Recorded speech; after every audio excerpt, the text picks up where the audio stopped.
Hello, my name is Amber Wolke. My project is on date rape on college campuses, and my paper gives some insight as to risk factors and um, things that are related to causes or lead into what leads to date rape with college students. There are statistics and risk factors uh, regarding how this happens. So, to start, the definition of rape is reserved for some type of penetration by force. There's no consent due to either an inability to give consent due to age, being a minor, as well as intoxication with drugs or alcohol, and also in case of mental handicap. Sexual assault is different because it includes any type of forced touching, kissing, groping. It does include rape and penetration as well. Um, but it also includes any type of intercourse that was perhaps manipulated just verbally, verbal pressure. Um, Date rape specifically is any sexual assault that happens in a social setting. So that could be a party, it could be a date, it could just be a get together, anything in that situation. Generally, they are acquainted, the victim and the assailant, but it's casual. Um, Most 90% of the sexual assaults that are reported by college women are perpetrated by someone that they knew on some level. Uh, Half of them were during a date or a party. Most involve alcohol consumption, um, usually with both the victim and the perpetrator. Um, Both men and women feel that there are certain circumstances that make it acceptable to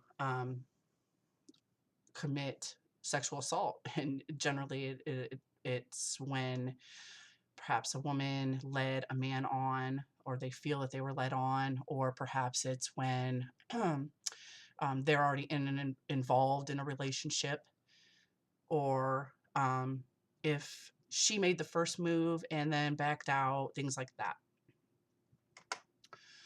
Um, some of the risk factors. The number one is alcohol consumption.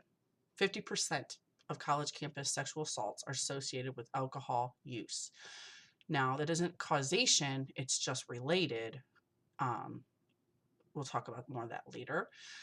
There are also personality characteristics of the perpetrators, which lead them to be more susceptible or more likely to commit a sexual assault. Impulsivity, not thinking before they act. Low empathy, that means they don't really have the ability to put themselves in someone else's shoes. They don't feel for other people the way some others may.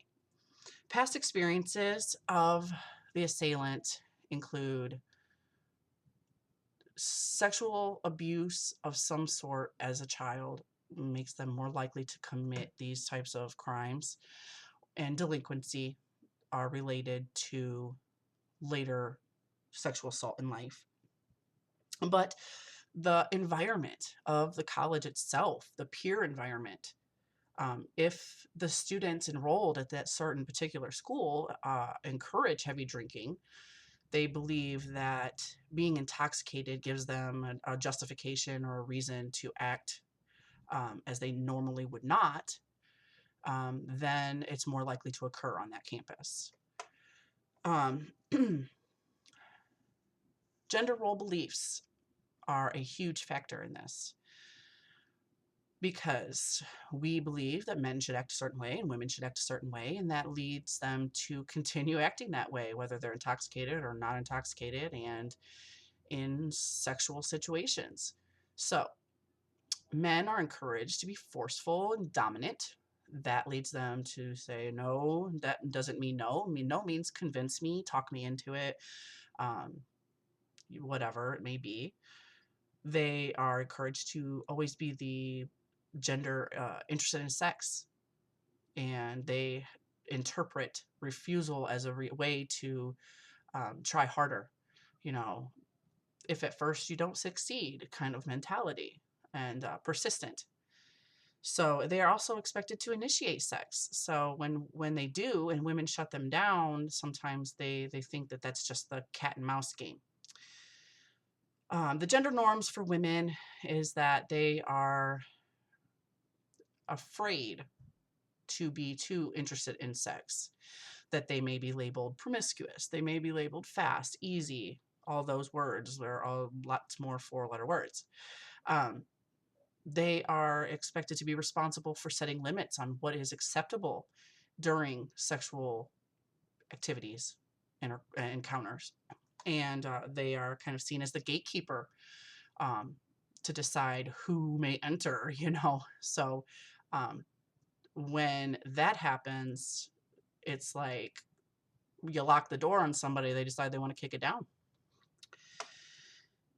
Um, statistics, there's some of the statistics that I found really interesting were that, to start, less than 5% of rape victims are men. And in those situations where men are raped, the assailants also are more likely to be men. It's very seldom that it's women, unless it's in the case of a minor. Then that's a little bit different, but it's not in a date rape situation. So most of the research does focus on female victim with male perpetrator. There was a study that was found that 54% of female college students have experienced some form of sexual assault. So whether that be forced kissing, groping, whatever it is, but 15% of that would be considered the legal definition of completed rape. That's disturbing, to say the least. So of that 15%, only 5% actually report it. So there's a significant number of people who do not report it, whether that be for various reasons. They're not sure if it really qualifies as rape, or sometimes they don't even really remember what happened, because alcohol is such a huge aspect of the college scene and what happens during parties. And so there was a study found, this is another very disturbing fact, is that 25% of the men polled reported they had committed some type of sexual assault by the legal definition. 7.7% of that met the legal definition of rape. So on top of that, 2/3 of that 25% of people admitted that they had offended multiple times. That meaning they have perpetrated rape on more than one occasion, more than one person. So overall, some of these statistics are scary, especially as a college student. While I may be older, it worries me. I have a daughter going into school, college. So the big one is alcohol, and there needs to be a more inclusive culture of talking about this and reporting it and being supportive of the women who do come forward. So thank you, and appreciate you watching.